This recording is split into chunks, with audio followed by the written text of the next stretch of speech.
Dragon Ball Sparking Zero is bringing back a fan favorite feature from Dragon Ball Budokai Tenkaichi 2 and 3, where we get to summon Shenron.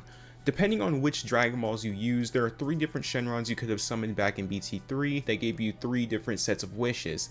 So I'm going to give you what my thoughts on what these wishes are going to be in BT4 or Sparking Zero, and what I honestly think Super Shenron is going to be capable of when he releases. So first things first, I'm going to get this out of the way. These wishes are in no way confirmed for Dragon Ball Sparking Zero, so I'm just going to give you what my personal opinion is on what these wishes are. These are just my speculation and my theories based off of what we already had in the old game. So without further ado, I'm just going to get into it.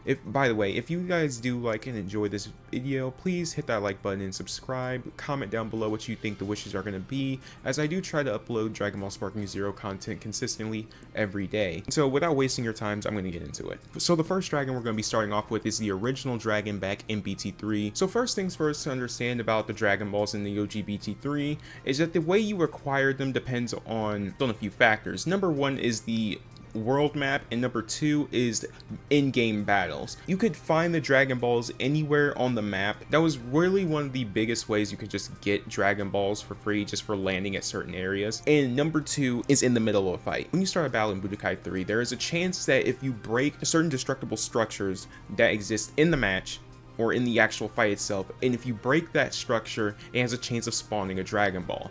In the middle of the fight, you can just go over there and just pick it up, and if you win the fight, you get to have the Dragon Ball and keep it. Collecting the Dragon Balls was never really all that difficult. Well, actually, there also was a third method. You could win tournaments in order to collect Dragon Balls, but that one's just a very slow and passive way of you like getting Dragon Balls, so I wouldn't really recommend that. Like, you can get Dragon Balls by doing the tournaments. Like, I wouldn't do tournaments for the sole purpose of getting Dragon Balls. I would just do tournaments for fun and get them passively like that. Like, don't go in the world tournament trying to farm Dragon Balls, please. It will take forever and you'll be pissed. But let's get into what these dragons actually did. So the first dragon I'm going to be talking about here is Shenron, and specifically the OG Shenron. This Shenron, you got access to one wish, and he gave you the options of Zenny, a character, or an area to fight in, whether it being the desert or Mount Paozu as shown in the video above. But he's pretty bare bones, but like, he's pretty useful for unlocking said characters early game. But he's definitely starts to fade away as soon as you get to Namek. This is me in post. I was actually told that Shenron does give you mixing items. In fact, he gives you one of the most important items, being the Tenkaichi title. So yeah, that's where I got that wrong. Yeah, but anyways, back to the video. And this one is definitely a lot more interesting when it comes to item mixing. I'm definitely gonna make that its own video when it comes to mixing items. He gives you access to 3 wishes. Instead of giving you access to characters and fighting, he gives you access to Zenny and mixing items, or just items you could equip to your character in general. These right here are some of the most useful wishes you can make, because it gives you access to new capsules, or I call them Patara earrings, that you could put on your characters or mix together in order to make new capsules. And in some cases, with the items, you get to make new characters. Again, I'll get into that in another video. But this is what Porunga used to grant you.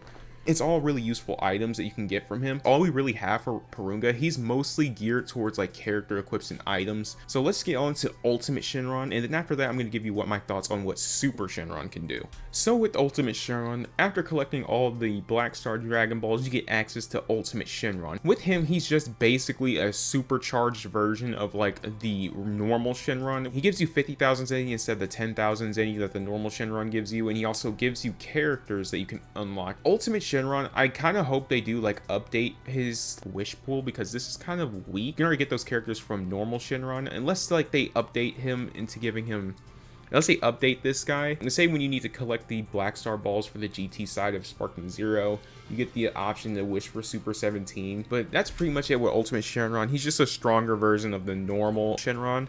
So I'm going to give you what my thoughts on the Super Shenron are going to be. And this one is just going to be this one's going to be pretty ridiculous. So with Super Shenron, what I could see him doing is giving us, for one, access to, we could, one, wish for characters, Zenny, arenas, items, or even certain costumes. So on the subject of Zenny, I could honestly just see them doubling the amount of Zenny that Ultimate Shenron gives you. I can see him giving you access to characters, any character that appeared post Universe 6 versus 7 tournament. I can definitely see him giving you access to, like, let's say a Power Awakened hit. Blue Kaioken Goku's already confirmed to be in the game. Let's say any participants in the Universe 6 vs 7 tournament, like Ani Raza, Full Power Jiren, and UI Goku. Those types of characters that you can only get by wishing for them from Shenron. I could, like, it is. Some people might find that as annoying. I think it's pretty cool because it gives you a reason to interact with the dragon. But anyways, going on to the arenas that you could probably wish for Shenron. Number 1 is the World of Void, or the Tournament of Power stage. 2 would be the Universe 6 versus 7 stage. In terms of items, the items for Super Shenron could either be extremely busted, or he could just give you the option to buy any item that you want in the game, or wish for any item that you want in the game. And that one's, I mean, I know it's boring, but that would probably be the safest way for them to do it, because introducing any new items that give you mega buffs could easily, like, break the game, especially if you're talking about challenge runs and stuff like that. So that's really what I have in mind for Super Shenron. Then again, Super Shenron is the strongest dragon, so it would only make sense for him to give us access to some of the most ridiculous items we've ever seen.